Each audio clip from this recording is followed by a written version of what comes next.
Hello everyone, my name is Rodney Wright, and just wanted to go over my experience replacing the rear sway bar on a 2011 328 E90 sedan.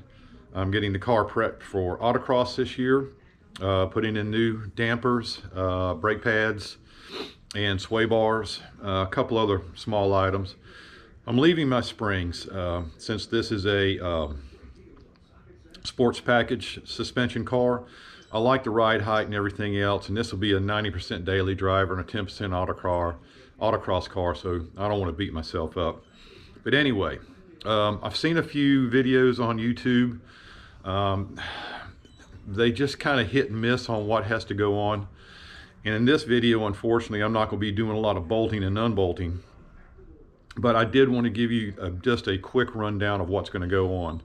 So first off, what you will need to do is you're going to have to remove all of the interior lining out of the trunk because you're going to need access to the shocks. Why is that important? Well, because you need to remove the shocks. So, sticking my head and the camera up underneath the car, what you're going to need to do is this entire assembly right here is a subframe assembly. Same thing on the other side of the car. Pardon me. But there's an E18 torx headed bolt right here. You need to drop that there. This one gets dropped here. And there's two bolts up underneath the front end of this control arm right here. So what I wound up doing is using some jacks. You're going to have some jacks to support this thing. So 2 floor jacks. So I went ahead and put pressure up on the control arms on the bottom of this just to hold everything in place. And then I ran these bolts completely out and then I ran them back in about 2 or 3 turns just to give me some guidance when this thing lowered down. I did not want to remove the entire subframe assembly. That gets into a lot of stuff where you have to remove the exhaust. You also have to remove the brake lines that are tucked back up in here. So I was trying to do this in a controlled fashion. And once you get those bolts all the way down and a couple threads back into the threaded hole, it'll give you a little over an inch, but that is right on the edge of making everything work. So like I said, I ran these out, ran them back up, like I said, 2 or 3 turns, and then with a jack, lower the entire assembly down. And that's why you need to remove the shock, because the shock's going to keep it from falling all the way down. So once this assembly was all the way down, you have to remove this bolt right here and lift this control arm up. And I worked from the driver's side. I wound up having to bend this dust shield right here this way because this bar is going to go in like this. And so you can see it is rather tight up in here.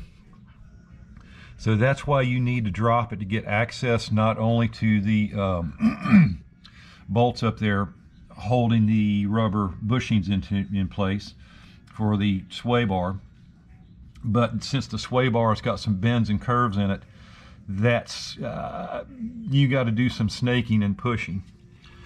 So another thing you're going to need besides that E18 torx socket, which is this beast right here, you are going to need to fashion a 16 millimeter wrench, and you're going to need to thin it out pretty well because it needs to fit in right here to hold this nut back here. So just be aware of that. You're going to have to you can see I put that on a grinder and thinned it out pretty well, and that in itself is almost a little bit too thick right now, but it worked. But that's kind of the basics of what I had to do. And again, in synopsis, just drop these bolts down, a couple threads back up, use your jacks to lower this entire assembly down, bolt out of this upper control arm comes off. Obviously all the brake assembly and everything has to come off. Once you get this end link undone, and you get your other supports up here for the clamp on the sway bar, you get those done, you can fish the old one out and put the new one in. I went with a set of non-adjustable eye box, and this bar is 15 millimeters. The stock sway bar is 13 millimeters, so you're not gaining a whole lot, but I imagine the roll stiffness is going to be better. So if you're going to do this, it is a painful process.